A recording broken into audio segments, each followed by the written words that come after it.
be a little bit lower, but then have that throughout your house.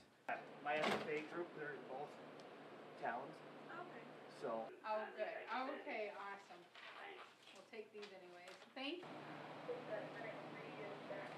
A lot of the manufacturers are saying that you want to have one of these per floor and 15 feet away from any source that's going to give carbon monoxide, because then it'd be a nuisance for you because it'll actually keep going off. But close to bedrooms and about 5 feet high.